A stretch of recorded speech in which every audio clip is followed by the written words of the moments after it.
Things are good. How has the melee been? Pretty good. I haven't had a lot of chances to practice. I've been pretty busy with like life stuff, but I've been getting some games in with. I've been making a point to get when I do get time to practice to play with uh significantly stronger players than me.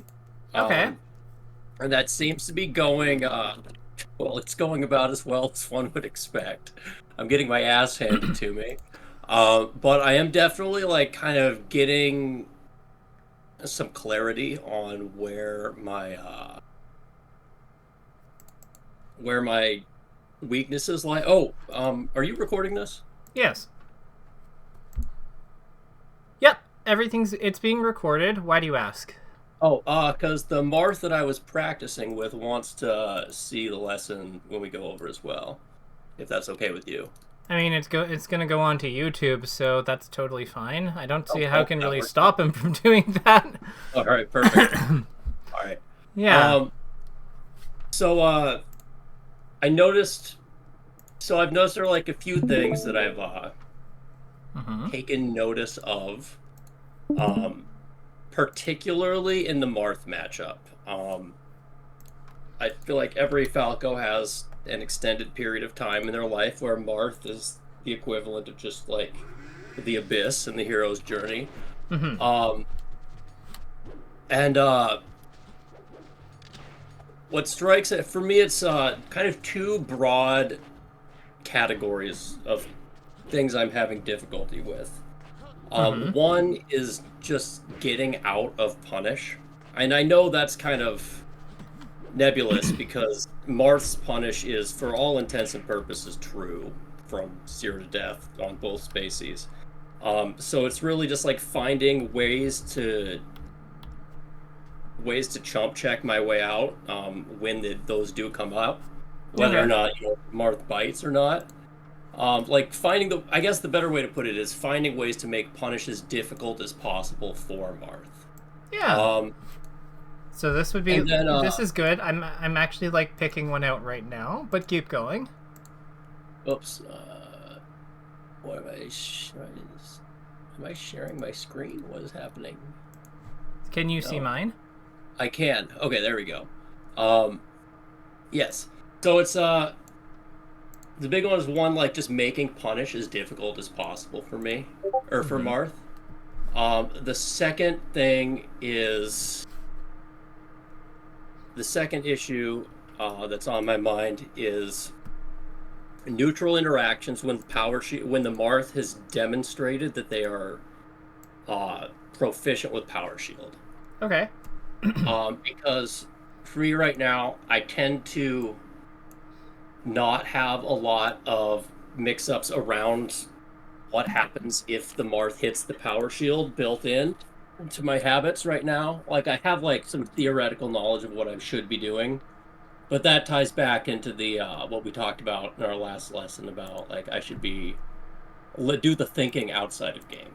Yeah. And so I'm trying to get to the point where the things that are in my head are actually translating to my thumbs when I'm not thinking, which is something I've been actively trying to do.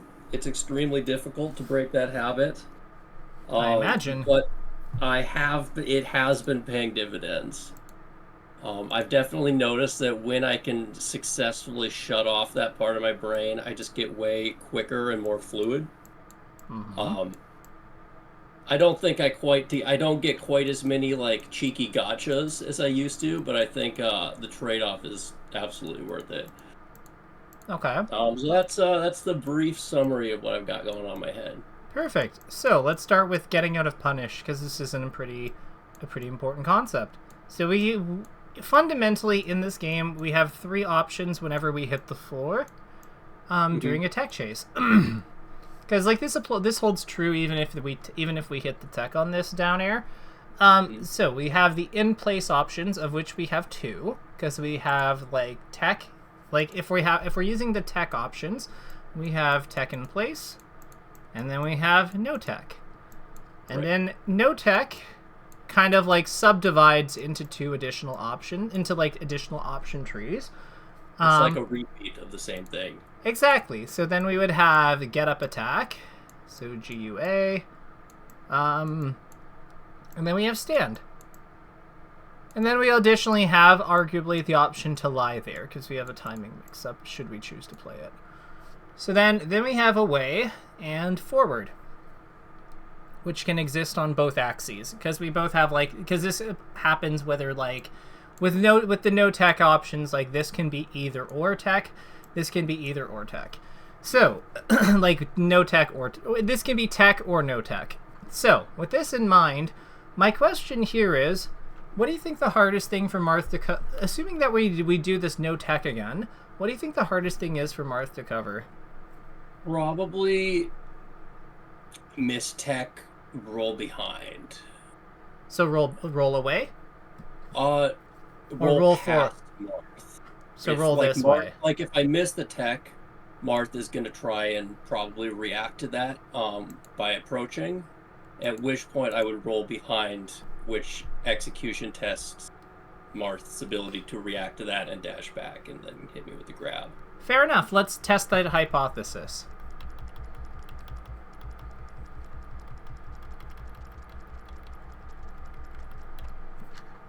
All right, booyah. That's literally exactly just said. So I'm gonna propose. Okay. I'm gonna propose that the harder one to actually cover is the one that creates the most distance between us. Okay, because my thought, I saw this. My first thought when I saw this whole thing was that, and then I was like, I'm at 53%. Dash attack seals the deal. Mm-hmm. Which seemed like it. You know, it's like it's a level 1 rather than like forcing a level 2 or something. If that makes sense. So I think we have this backwards, actually. I think you have the right. I think that you have a viable idea, just not at this juncture. So I think that what the issue here is the level 1 play is actually making Marth run to the other side of the screen. Because like if we kind of go back to this interaction, like where this like took place. So he's gonna hit his little combo on us, like this thing. So then we go all the way over here. So I actually agree the missed tech here is actually quite savvy. Because the missed tech roll is actually like... So believe it or not, there is an advantage to like missing the tech here. It's that tech rolls... tech rolls are 40. So that's one thing. 40 frame. But no tech rolls are actually shorter. Believe it or not. I had no idea. Yeah, so we're making a tighter. We're making the window tighter. In exchange for this like 26 frames for no tech up front, we're actually shaving the amount of times off the roll, off the roll by 5, which is pretty significant. Like, that's 5 frames is a lot. Let no one tell you otherwise. So with that in mind, let's think about like what goes into Marth having to like cover these. He has to kind of like wait at least a little bit because it's not like he's informed as to which tech we're doing on the first possible frame, like which option we're doing on the first possible frame. That would be impossible because he has to withstand the attack and like the possibility of us just lying there, which are all going to impact and slow down his timing. So with that in mind, you notice he takes a little bit before he like starts moving, right? Probably about 15 frames-ish. Like, I didn't, like, time it, but, like, let's actually count that. Okay. So from when you start moving, once this animation finishes up, because you can't move right away, so this would be your first actionable frame. So 1, 2, 3, 4, 5, 6, 7, 8, 9, 10, 11, 12, 13, 14, 15, 16, 17, 18, 19, 20, 21, 22, 23. So they actually had a pretty slow reaction, all things considered. If we had gone in the other direction with this kind of reaction, remember, like, they only have 12, like, assuming that they move on the 23rd frame with us going the other way, you know, they only have 12 frames to hit us, and they have to cover the entire length of the stage, basically, to do it. That makes sense. Yeah, so I point this out because when you're trying to get out of RTCs, I would say that no tech roll, like no tech is a pretty good option in general, especially if the opponent doesn't have like jab resets. I would say combining this because this kind of encourages, like, this is a good option in general, and I would say that Tech Stand Shine is also... Tech Stand Shine and Tech Stand Buffer Spot Dodge are also good execution tests. Do you ever go for those? Sometimes. I'm not very good at, like, getting the timing right. Okay. I think I just need to practice it. But yeah, Tech Stand Shine, Tech Stand... it's Buffer Spot Dodge Shine, or some things I like. I don't do them habitually, but it's sort of like I'll be in the middle of a tech chase and be like, oh wait, I should try this because I haven't done it yet. It'll like occasionally pop into my head. Gotcha. But it's not something I'm like I do too fluidly. Gotcha. So there is a reason I'm suggesting Buffer Spot Dodge, because you don't actually have to time it. Mm. So yeah, because it's a buffer, right? So all you have to do is when you're coming out of attack, here, I'll tell you how it would work. So while you're going through the tech roll, all Buffer Spot Dodge would require you to do is hold the C stick down while holding R down, R or L down at the same time. You have to do the digital press, you have to hold it all the way down, but what it's going to do is, as you're coming out of like the spot dodge, out of the tech roll, your character will automatically shield for 1 frame and then spot dodge on the next possible frame, as long as you're holding that input. Okay. So you are getting a perfect spot dodge on wake up minus 1 frame. So you're 1 frame off of a perfect spot dodge, which is invincible on 2. So do the same thing with full hop too. You could do the same thing with full hop. The only thing about full hop that makes me not like it as much, you could also do it with roll. Roll is also perfectly fine. I guess jump squat is a thing. Exactly. Yeah, Full hop, it's going to have 5 frames of an action in front of it. So I'm not terribly fond of that one with him specifically, just because of his high jump squat. But I think that like roll and spot dodge are absolutely classics. People do them. They're completely fine. Like, they're worth going for. Absolutely. So, what happened here? How high was this laser? Was this... This was a mess from start to finish. I will say... Okay, so this was actually a fairly well-fired laser in general. Yeah, he just had the counterplay. Back.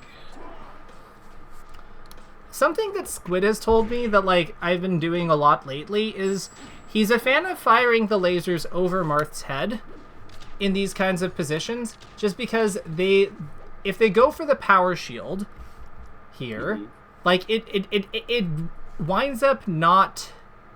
Like, it winds up it winds up reflecting back at us, but it goes over us. Oh, okay, because Marth's even taller, so it's like... Yeah. If it goes over Marth's head, Falco's safe. Exactly. And it catches him trying to jump. Mm-hmm. And...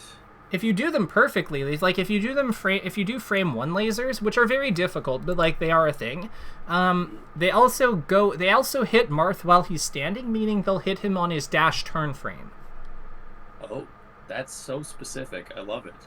Yeah, so, like, it kind of forces him, like, it commits him when he's, like, dashing under him. So I would say that, like, if you're finding trouble with power shields, mixing up your laser heights, and specifically, I would say low laser when you're able to jump over them in response. High lasers, so they go over his head and cut off his double jump. They cut off his, like, short hop.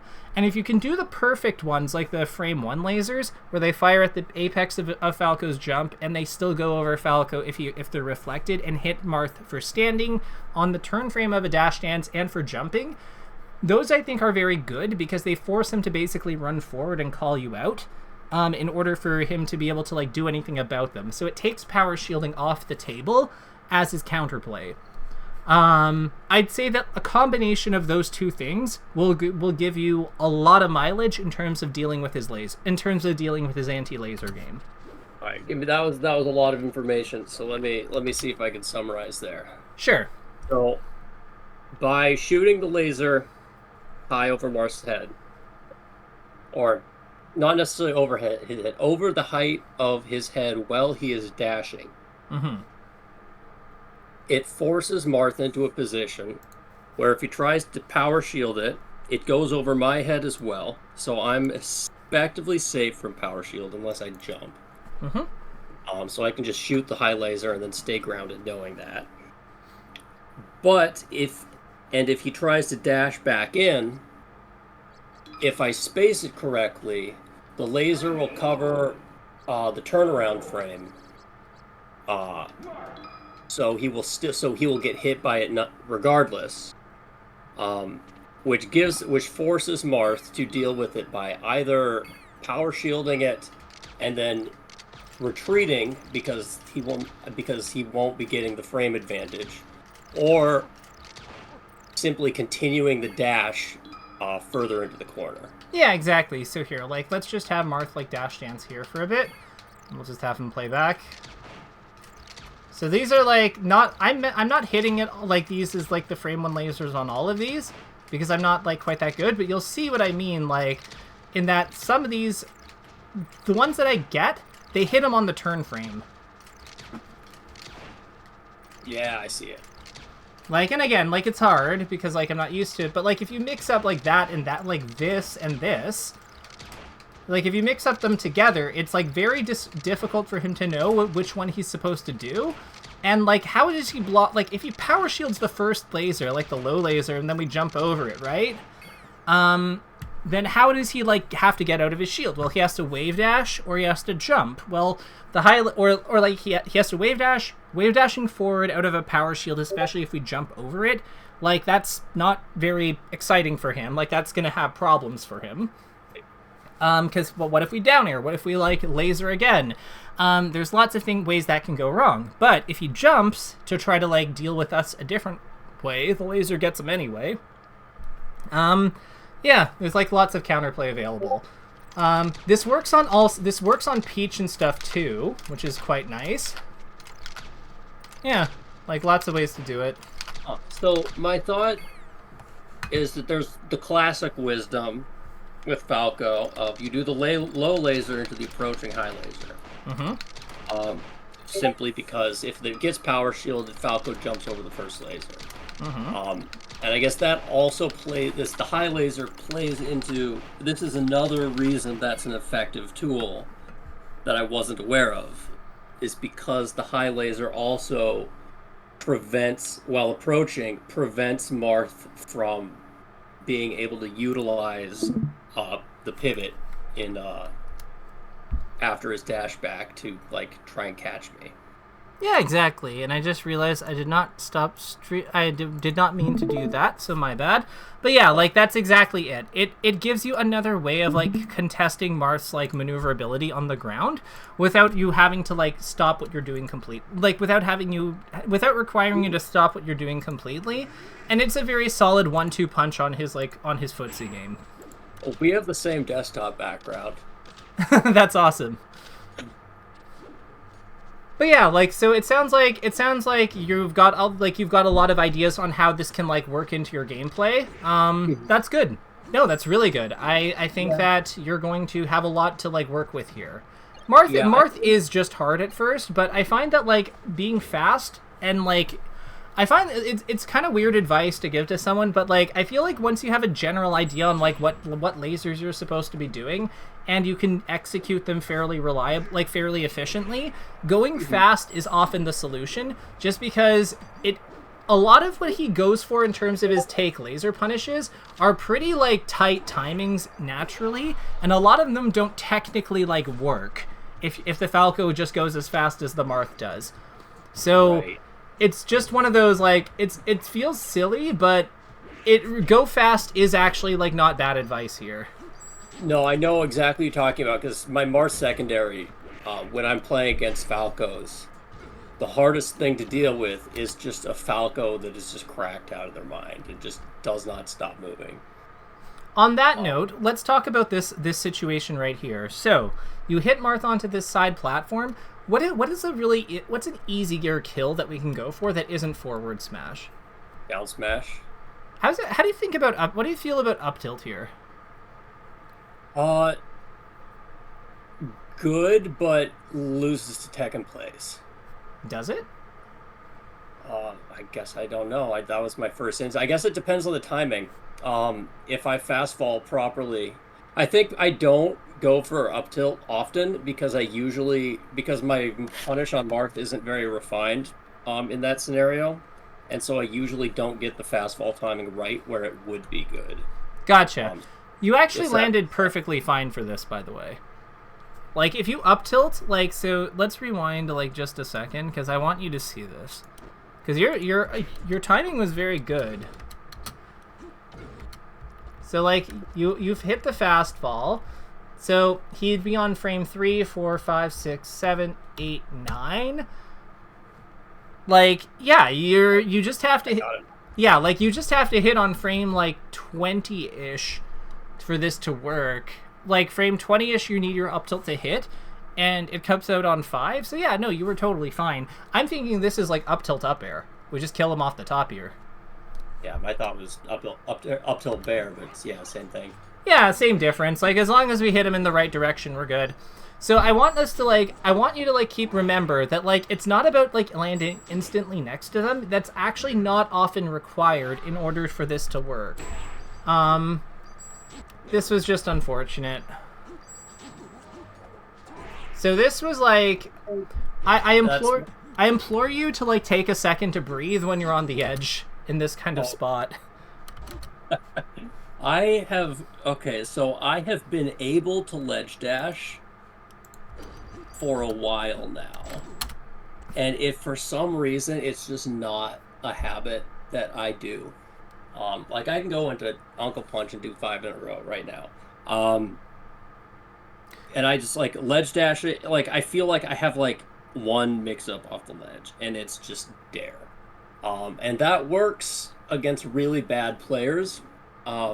But against anyone with more than one brain cell, it just falls apart because I need to be mixing in like ledge dash and dare and refresh and double laser and like making them actually have to guess and do some mental gymnastics to actually catch me out. So let's talk about this spot because you've listed a lot of really good options, but I think that what we need some like things that either make things easier on us or that like give us like a buffer in terms of when we can act. Because I think that, like, we're basically picking the hardest, most efficient options. But, like, the reality is that we're not always equipped to do that. So how do you feel about, like, just ledge hopping, like, instantly double jumping and wave landing across this platform? I haven't practiced that one, but that would... I mean, it's uncommon enough that I don't think most Marths would be ready for it. And so I'd be fairly safe from just getting up tilted, but it's all like the threat of the up tilt or the F smash is just right there. So the thing is, the reason I'm suggesting this is because you have Galint for like a very long time during this procedure. I would say, assuming you do it perfectly, you've got Galint from here to about here. Okay, yeah, because my concern is Marth's up tilt. If he's facing that direction, the ending hitboxes would catch me right after I come out of Galint. Like right at the very end of it. Right, so, but the thing is then you can shield. Yeah, that's a fair point. Because then you're on the platform above him, so you can transition easily into shield drop, right? So, like, we're not necessarily hanging ourselves by, like, blocking in this spot, because we're just not. Like, we have a lot of options here, because we've created a position where we do have, like, a lot of options. It's because as long as we can get into the point where we have Galint, like enough Galint to shield, then all of a sudden Marth doesn't really have a clean answer for what we do here. Because like, what does he do against a Falco like in shield drop stance? Well, he has to like either aim for his legs, which means he has to fix his footing and do that, or he can try to like attack us right away. But if he does that, he's risking us counter-hitting him. So this is one option that we can use, because then we have access, like, if we decide not to stop as well, like, because we see him, like, do something that doesn't threaten us. Like, let's say he shields because he sees Falco, like, double jump here. Like, he sees the rings here that, like, indicate that Falco's double jumping. He blocks, he gets ready to, like, up B out of shield, and we wave land across him and wind up here, right? Well, this can easily be, like, a shield drop back air proactively, or we just wave land across the platform and back air him anyway. At that point, we have, like, some very good options, like, that's good offense. Like, that's just a good turnaround. The other cool thing that it does is, if we make him, like, back off or wait a little bit for this kind of option, we also open up refreshing here. Yeah. Because we need refreshing sometimes. The cool thing about Falco double jumping up like this, like dropping a bit and then double jumping up about as if he's going to laser, is a lot of the responses to lasers are to block or whatever, right? Like, people will block and fair out of shield, people will block and aerial out of shield, but if we just hop up and fast fall it and grab the edge again, a lot of times we can just dodge past all that and, you know, grab the edge. We also have the option to up B stall. Like, we have a lot of things that we have that around here that allow us to refresh, and I think that we need to be using those, like, more effectively, because I think that's probably why you're not ledge dashing. Let me ask you, when you're practicing ledge dash, are you just doing it, or do you usually refresh in some way first? I try to do the refresh first. So that would be probably why we're not doing it in matches, because we're under a lot of pressure and we're just trying to act off the ledge immediately. But in our hands, the way that we know that input is we have this in front of it, which is key, because, like, that is a part of a proper ledge dash form, if assuming we're going for max efficiency. So this makes sense. Like, our setup is wrong, basically. Okay, checks out. Yeah, and then finally, we also have, like, you know, I'm not sure I'd do it at this distance, but with him jumping into the air like this, I would not say that we're out of line for firing a pair of lasers here. Like, if he's gonna double jump like this, if he's gonna jump in place like this with his fair, I don't see why we wouldn't fire a pair of lasers, like, at this height into this height, and then, like, jab him after or something, or up tilt him after. Because, like, this would be the first one, this would be the second one. Like, I don't see why we wouldn't necessarily do that, because he's already committing to his jump anyway. Like, if he's going to into a spot where we can laser him, I say, why don't we just take the laser? Okay, that makes sense. Yeah, and, so like, you'll have the lint on the first laser, so you're not going to get, like, take laser fair or anything. Yeah, exactly. We're using, like, I think the big thing here is to, like, not panic just because we're here. We do have to, like, we have to act fast. Don't get me wrong. But I would say, like, the worst thing you can do upon grabbing the edge here is to, like, assume that you have to decide on one of these right away and that you have to all in on it. We don't. Sometimes we do, especially if they're, like, on the ground and they're, like, swinging with down tilts and stuff. But if they're doing that kind of thing, they're leaving themselves open for down airs. But, like, check if you... the biggest thing I think you can do is check if he's on the ground or not. Because whether he's on the ground or not tells you everything you need to know about this situation. Or, like, not everything, but it gives you a very vital piece of, like, opening information. Does that make sense? Yeah, it does. Yeah. Because, like, the longer... Because, like, I'm giving him a chance to tell me what's on his mind. Precisely. And if he's on the ground, like, whether or not he's on the ground determines important things, like whether or not he can power shield or not. So, like, with that one, it's actually more that he's landing. So I actually think because he's landing, I would be more inclined to do the play where we go around him. Like, I know that we fell a little bit further than we wanted to, but if he's landing on the ground like this, the reason I would go around him like this, like go onto the side platform and go above, is because he's limited his ability to influence this area by landing, because he's kind of constricted his up tilt timing because he's working against landing lag. So why would he be? What would I expect Marth to do after, like, landing here? Probably shield, because he's not really equipped to, like, to deal with attacks either. Yeah, so, like, if we go up here, like, what does he do? What does he possibly do if he shields, right? He doesn't really have anything at that point, so it's subtle cues about, like, what he can and can't do. We need to be using those more effectively. Okay. These are good lasers, by the way, these low ones. Yeah, the dash dance, not so much.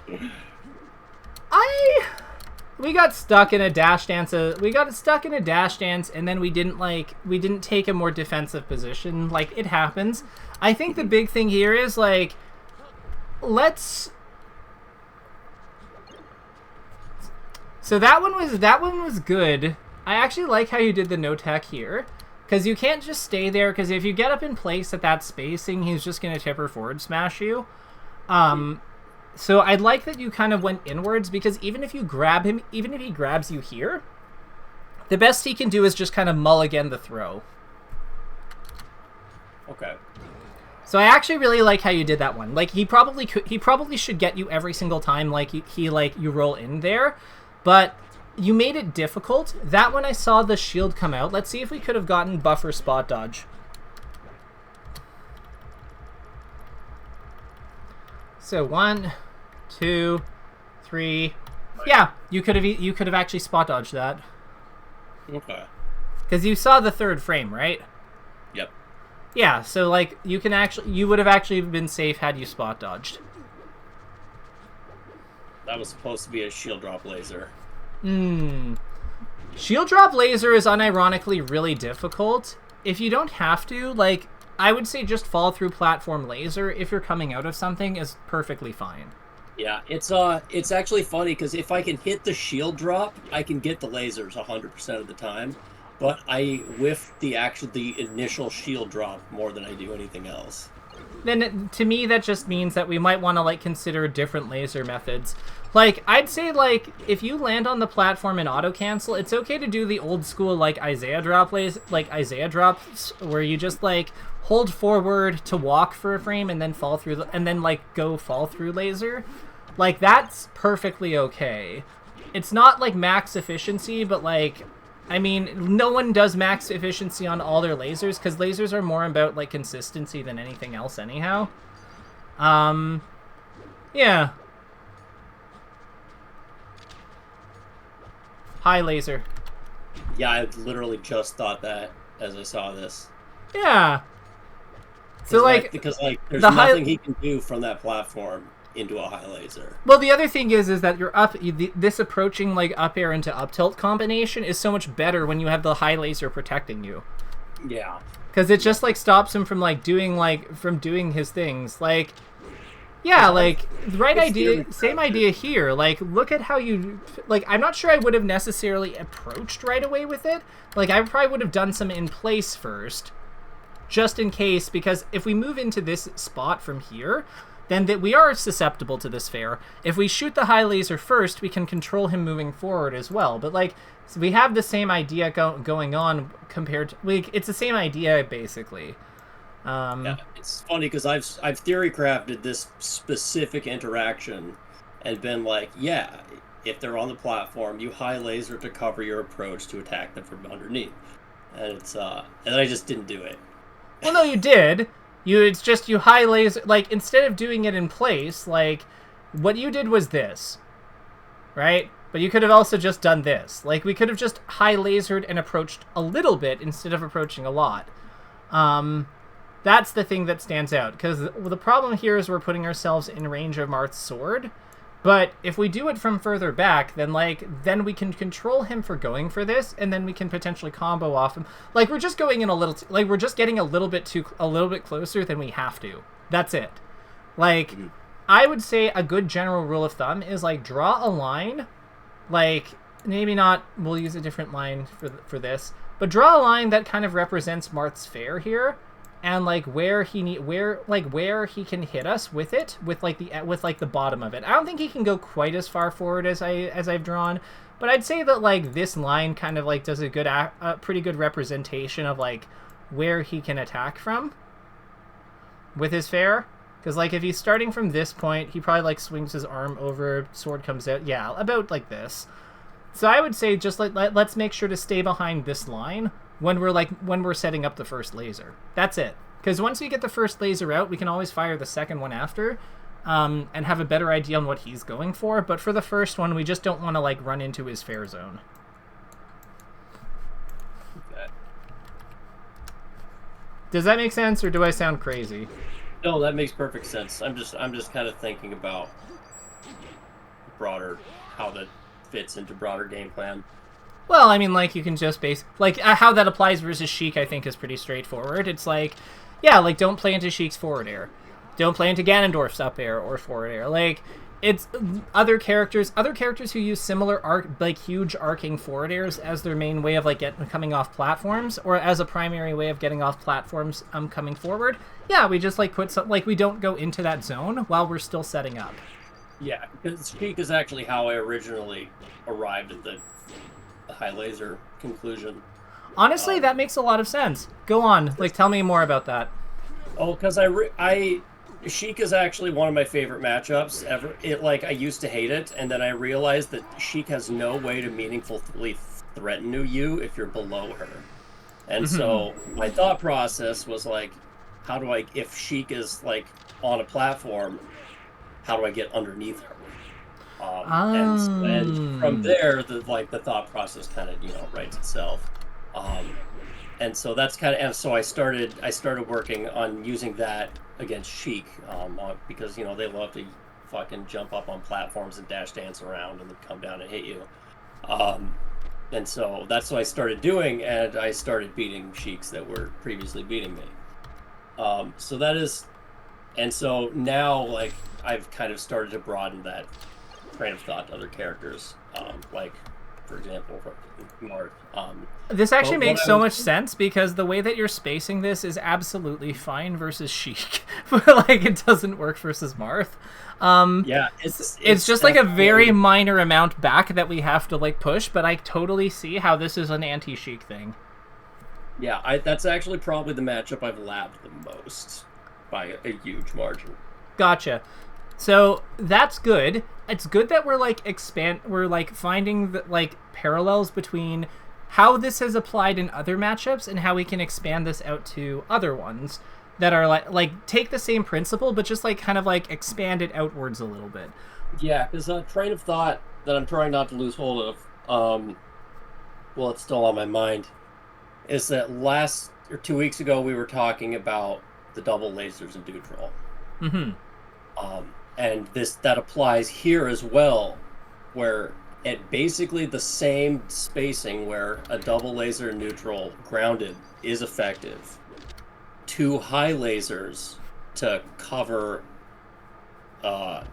somebody coming down from platform is also effective, because the first high laser is your information gathering, and if it hits them, it hits them. If it doesn't hit them, you still got information.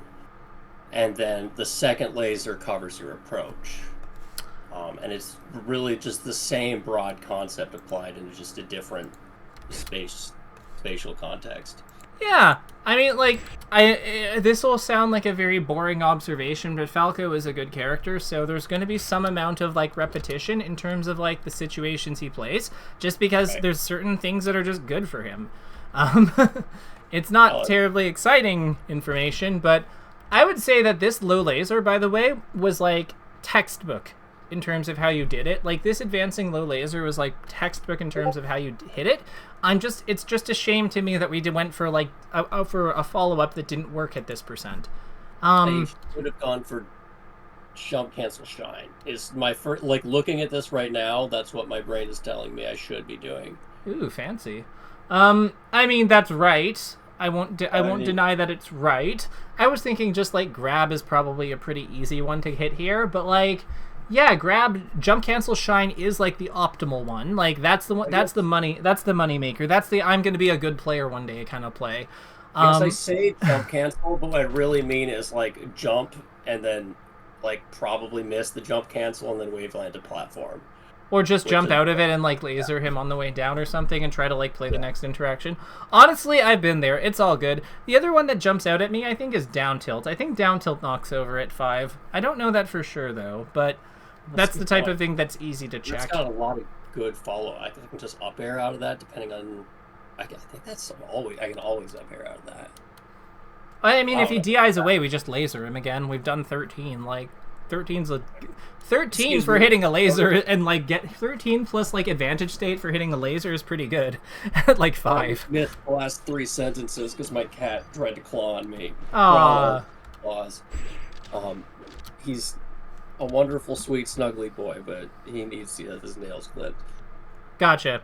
I was just saying that down tilting here to like pop him up, assuming that we have assuming that it knocks over at this %, I really like down tilt here just because it pops him up or knocks him over, and getting 13 damage with advantage state for hitting a laser at 5 is like not bad.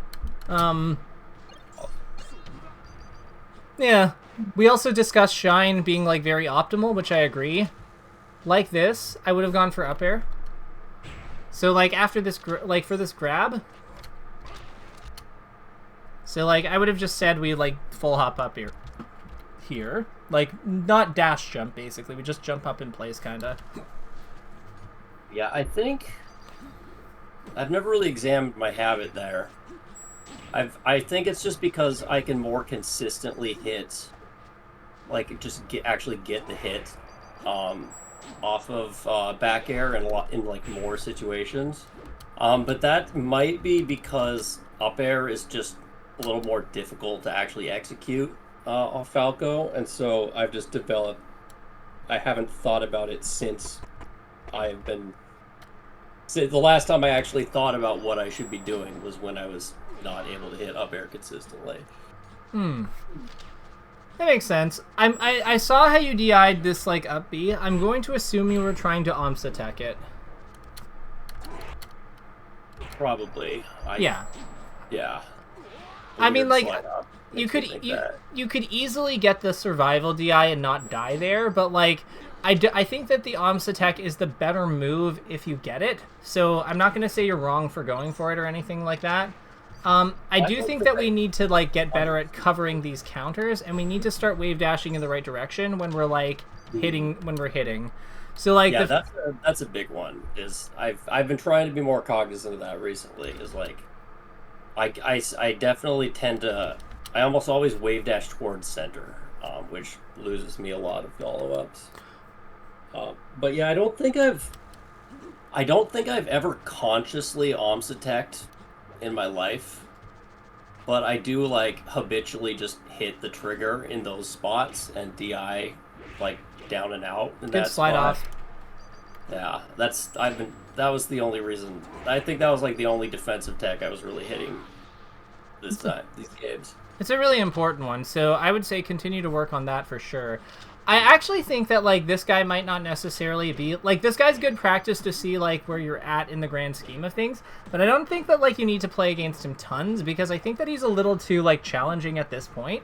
I would actually say that like finding more people that you're like that are a little bit closer in level to you, like on ranked or unranked, would actually be a really good call because it will give you more like ability to fight back against them instead of him just clobbering you the entire time. That's really funny because the only Marth players that I know that are like consistently good practice partners are fucking murderers. Yeah. They're like the Marths near my level are all like I don't even know where they are. So I would say, yeah, fight them, like, use ranked and unranked to your advantage. Like, the fact that we have, like, an online, like, or even Melee Online. Have you ever been there? Not in a long time, but it's I know it's out there. Yeah, so I would say that, like, a few things that I would highly recommend. Taking advantage of, like, the, like, larger player pool that we have available to us, compared to, like, previous eras. And, like, yeah, like looking for opponents that are a little bit more suited for our like that we can keep up with more effectively. I do think that players like this are still useful because they allow us to kind of like get, like they humble us, they let us see where we're at like in the grand scheme of things, but it's not like, yeah, they shouldn't be our only practice. I would say from what I'm seeing here, the most important things for us to do is one, to like use our chump, like our defensive options coming out of techs a lot more effectively. So like buffering spot dodge should be like out of tech stand or just out of techs in general. That should be like a must that we start implementing. As you start implementing that, you'll see when you come out of a tech, and then you can start, as you start to get more comfortable, like as you start to see that, you can start going for shines as well. I think that will do a lot for you. The other thing that I would say here is refreshing upon grabbing the edge.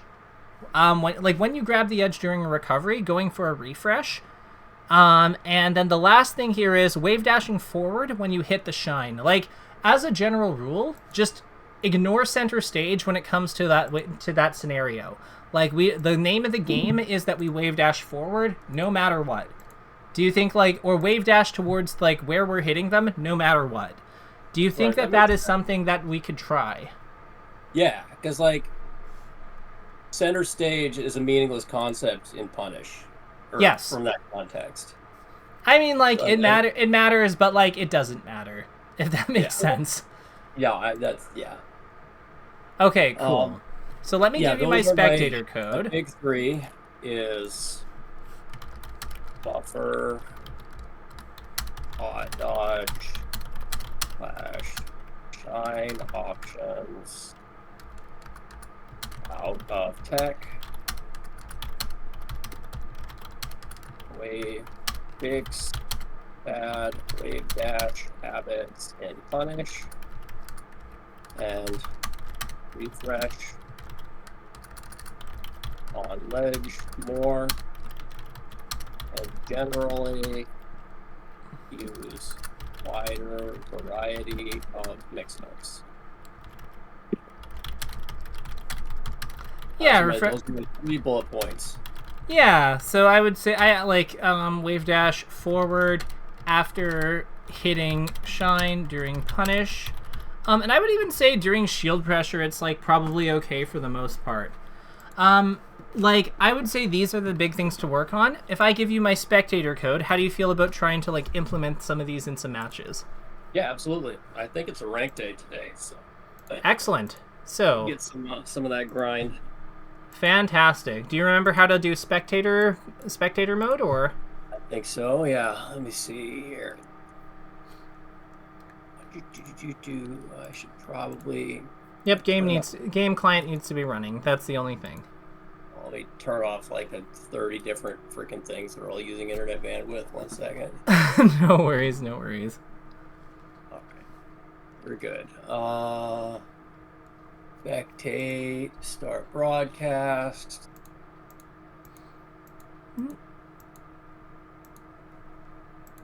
Alright. There we go. And let's just boot up one game of unranked to start, just to like make sure that like everything is like showing up properly. Yep.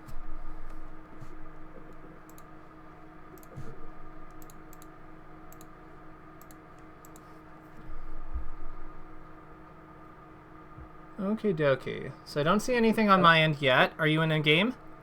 I am. Okay, so I don't... Okay, I can see it. We're fighting a Marth. Yep. Perfect. So right, let's... Well, he was ready for that time.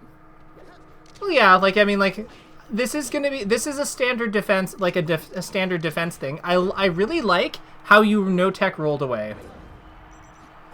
Like, that was an important thing for us to implement. So just, yeah, this is our kind of a warm-up game, so don't worry about how this goes. Just, like, get comfy. And, yeah, when you're feeling confident, like, let's try to... We can also just keep playing this guy if we find that he's good practice for these ideas. But, yeah, I think that this person is a lot more our level than the other one that we fought, regardless of how this particular game is going. So I think that this is good.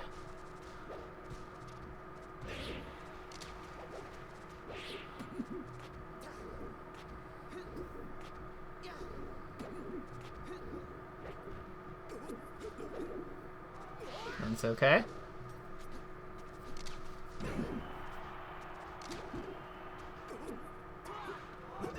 Nice. Lasers. Okay.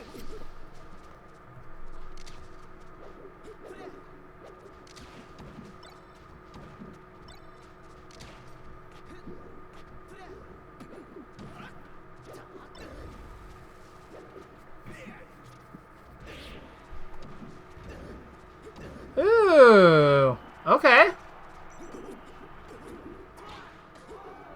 Bad timing. All right, I got really lucky there. You can just do a second refresh, you know. Like, you don't have to stop at 1. There's no rule that says you have to stop at 1. If he's really far off stage, he's really far off stage. Oh no. Let's keep fighting him. I think this guy is good. This guy is a good level for us. Nice shield drop laser. I saw that. It's weird on the platform, like the go forward thing. That one we can have a looser rule, but like let's at least wave dash down on the when we're going on the side platform. Oh. So on that one, what happened there? You think? We just got really greedy and wanted the double jump down air. Okay. I had a feeling it was something like that. On this guy, but no. Try to illusion when you're doing your illusion recoveries. Try not to illusion directly at the ledge. Try to aim and try to like threaten the spot where his like. Try to aim for his head.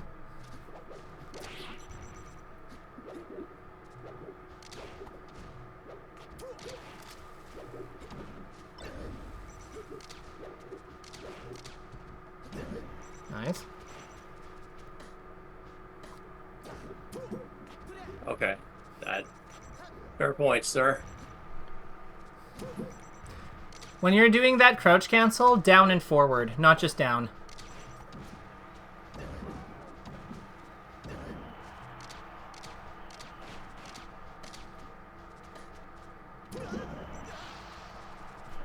Good spacing. Uh-oh.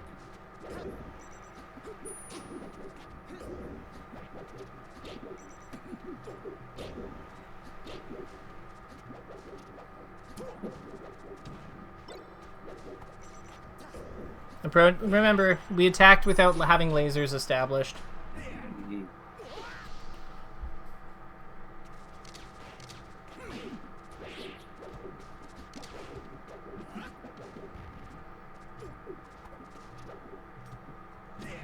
Nice. He always falls to that one. So the reason that we're like aiming our like illusions differently and like attacking him with them a little bit is because it forces him to like, if he's not ready for them, it punishes him. Because we want to make sure that he's actually like aware that we might swing at him, you know? And we're also like, by aiming for his face, we're putting into a spot where his ground moves don't really cover all that well. Because he has to wait for his jab to come up to like its like latest active frame, and his down tilt just doesn't cover that spot, which is his usual like go-to for like that kind of spot.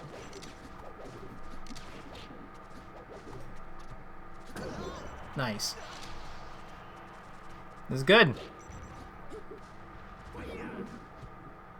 Nice. All right, let's keep fighting him. I mean, we gave him like 2 stocks in the first game. It's fine. Like, he'll get over it. He'll get over it. All right. We just rescued him. Forward.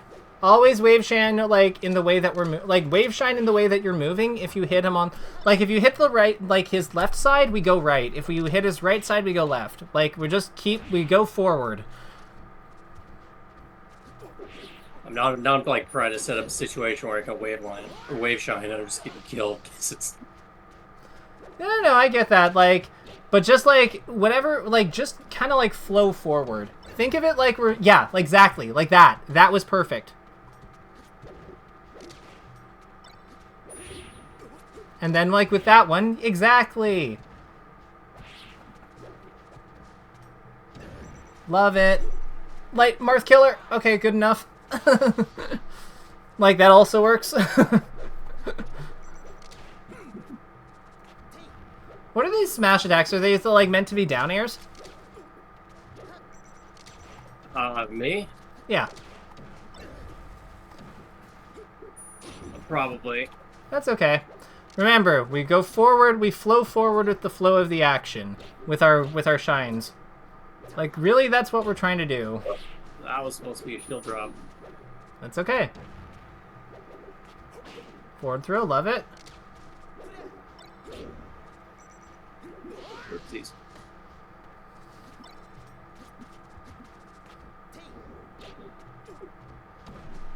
How are you finding this spot dodge stuff to be working, though? I've gotten it a couple of times. Your shines are looking better. Like, your shine timing out of, like, techs and stuff look much better. Am I dead? Okay, yeah. Okay. It's okay. We've all died there doing that. It's fine. Spiritually obligated. Go for it. I mean, you can survive that. It's just hard. Like, I think there's, like, it's a very strict timing, but, like, it's doable. I'll have to lab that at some point. That was dumb. Who hasn't done a dumb play versus Marth before? Aw, if you hit the back air, he was dead. Yeah, I whiffed my turnaround. Don't have to turn around. You could have just reverse back aired. Like, jump forward, C-stick forward. Like, C-stick back. Like that, yeah. Just have to hit the strong hit. There you go. Let's keep fighting. How are these feeling compared to, like, how other Marth matches go? Pretty good. I feel like I usually beat Marth after a game or two at my level. Okay.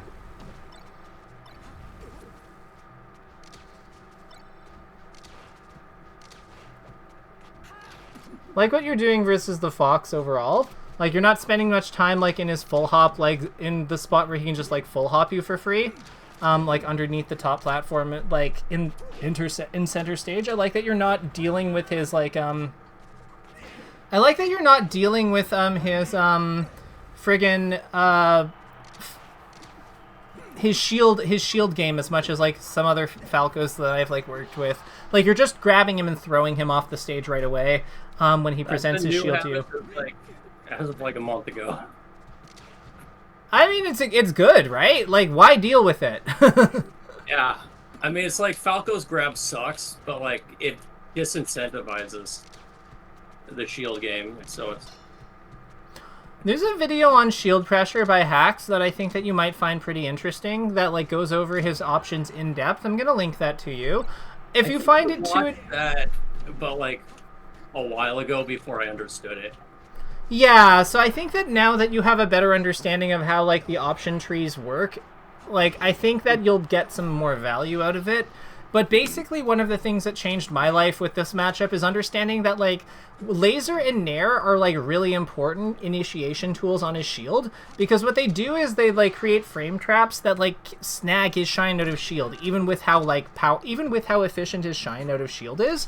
Like, you can create windows that, like, snag it if he goes for it right away.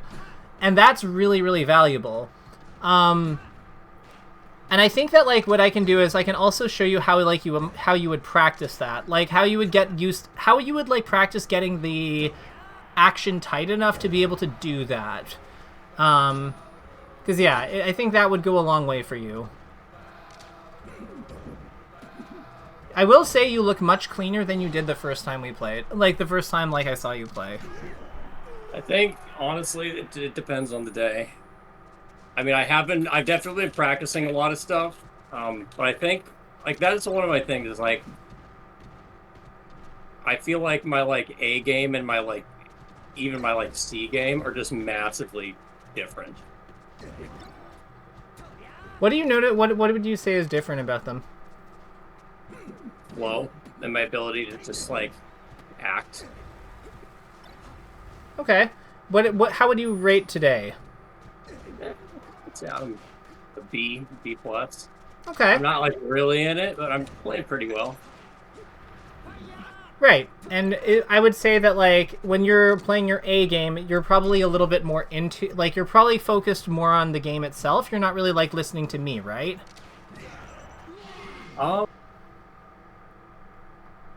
Maybe. Like, if I'm, like, really, really in it, then, like, yeah, I'm, like, totally, completely zoned in. I feel like I also play fairly well when I'm actively distracted, because that's one of the ways... This person's just switching up characters on me. I might up into ranked after this. And Okay, this is not a Fox. No, this is more of, like, Ninja Marth. Narth, if you will. Narth.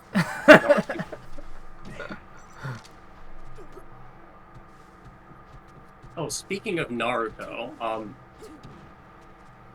I was actually talking to that Marth player a while ago, and he was telling me that one of the things that he noticed was there, and I think that's kind of something we were touching on, was there are a lot of spaces where I'm able to, oh shit, fuck, where I'm able to get out of the punish, and I don't. And I just like don't do so. I just don't. And he's the Naruto thing because he says I was caught in the genjutsu still, which makes a lot of sense to me. That makes, yeah. I mean, like, if you don't know that there's a way out there, then how would you get out? Right. It's like just not. I guess I don't know how to articulate thoughts very well and also play Melee. It's okay. Tell me after this game. The only thing for punish on her, I would say, is let's focus on like getting her into the air with like a launcher and then hitting her onto the platforms more with her down air. And then just doing more tech chases. Maybe at like mid%. Right now we can just kid her with whatever and kill her, but like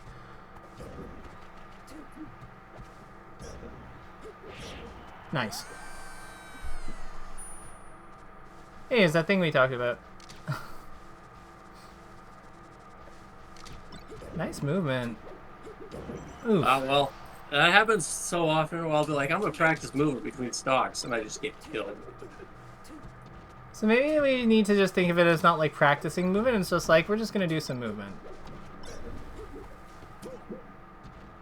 Yeah, there you go. Love this. What? Hitboxes being weird. Yeah, I could have grabbed there, I think. Oh yeah, no, 100%. I fucking hate this stage, oh my god. Just do more attacks. Like, you're doing way too many, like, lasers and jumps and stuff. Like, just do more hits.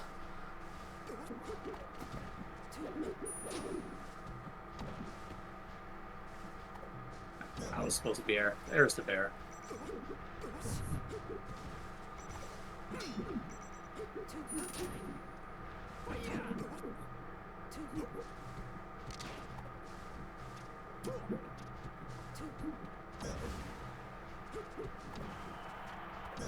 There you go. All right, so we are at time, but walk me through what you're walk me through what you wanted to articulate. Oh yeah, so he was saying that he was saying I caught in the genjutsu, and I think that's definitely a thing where it's not even necessarily like the lack of knowing what I need to be doing. It's just the mental frame shift of being like, I struggle with the mental frame shift of like being in punish and being like, oh god, how do I DI? Where am I supposed to be going? Like, is this my chance to get out? Like, when can I get a roll? And all that's like going through my head, and then I successfully get the opening out, and then it's like my brain is still in that like weird panic mode, and like the resetting back to neutral doesn't happen fluidly, and so he just and so I give an opportunity to immediately start another punish. So I would say with a lot of punishes, the trick here is to work backwards. So start with like so I think that you and I both can agree that there's certain positions that Marth that like any character really does not follow up all that effectively. Right? So like there's certain like if you're fighting a Marth on FD and you just hold in the entire time, like once he's forced to up air, it's not actually that easy for him to like kill you off of that conversion, right? Because like eventually he's gonna like, if he can't go for the fair push, like if he can't push you forward with the fairs because you're just too high up already, there's not a whole lot he can do once he's got the up airs going. All he can do is basically just keep up airing and then try to like nair you at like 130 or something, but it never kills you. But if you're getting up aired and you DI out, you give him the opportunity to hit you with like a fair or an up B or something, and that's exactly. So, well, the traditional wisdom is in those combo strings you should be DIing out. Right. Specifically against Marth, that's a bad idea because he doesn't have the option to actually capitalize in a juggle on you DIing in.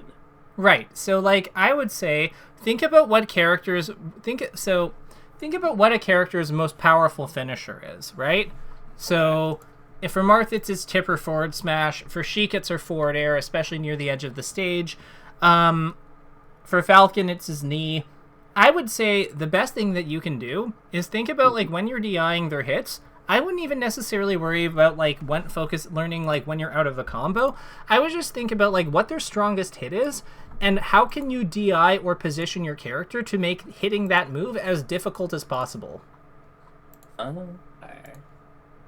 like that a lot because I fail a lot in DIing properly because I just get mixed up in like, or I guess not even a mix up really. It's like I'm trying to DI for what I think is going to be like some kind of intermediate hit, and then they hit me with the finisher because I DI'd the opposite direction for what that would be. Yeah, so I would say a really good example of a spot where you already kind of did this is, remember when we were looking at that knockdown where you were on the ground versus the Marth, and I said, oh, you rolled in there. And even though like the roll in was kind of an easy thing for Marth to cover, it meant that like you didn't get hit by the tipper forward smash that he was obviously spacing for. Mm-hmm. So I would say that's a really good example of playing to this effectively because you're not letting him have the thing he wants most that kills you. That makes sense. So I would say that, like, we teach DI very poorly in this game, in my opinion, because we, like, kind of teach it, like, as if everything's a flowchart. But the thing is, like, the middle steps of the combo are really, like, not... The middle steps of the combo are simultaneously the most and least important parts of the combo, because the only time that they're actually impactful is if they link up to the finisher, to the desired finisher. So I would say that like the big thing you want to be thinking about with combos is the end state. Like, how do I avoid the disaster scenario, whatever that is against your current opponent? That's really good advice. Yeah. So like if you can because if you get hit by Marth Nair at like 130 on every level, but you always are getting hit really high in the air after like up air, is that really that big a deal? Not really, because you always have a chance to recover. But, like, if we get hit tippered at, like, 30, and we're near the edge, and we just fly off and die, like, yeah, we took way less damage, but, like, we didn't make it challenging for him to kill us. Like, we didn't do anything meaningfully interact with his decision tree. Like, we just exploded. So... we took all this damage, but we got to the same spot at the end. Yeah, so, like, I would say that, like, really the focus with any character should be looking for the links that aren't real. So this would be things that, like, the points that you make life difficult for characters are when you can spot exploitable links in their combo. So, like, resets. This is why no tech is so good. Because if somebody goes for, like, an untrue crouch reaction tech chase, or somebody goes for, like, a reset on you, like...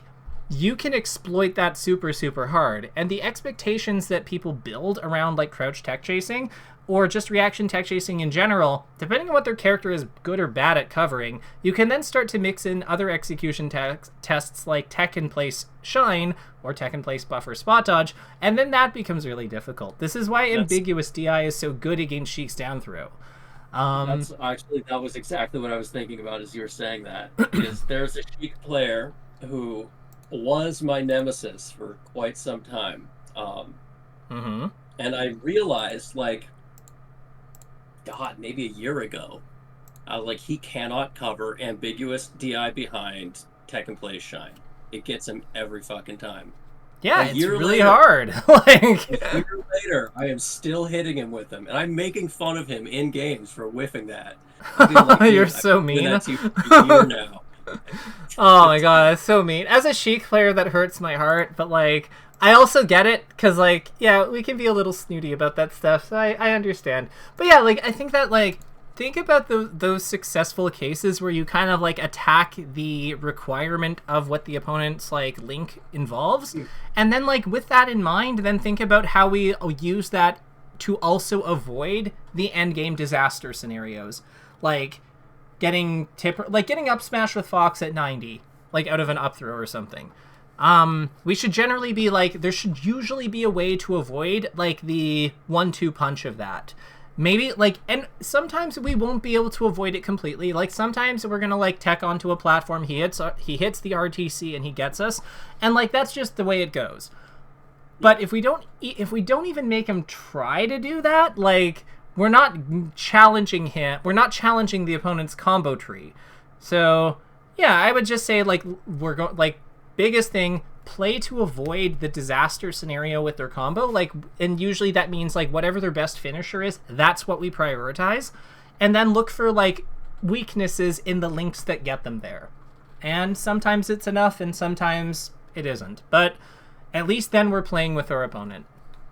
That makes sense, because like, I should be, like, at any point, like, for example, Fox, like, if I'm putting myself in a position where he can just up smash me, then that's not good.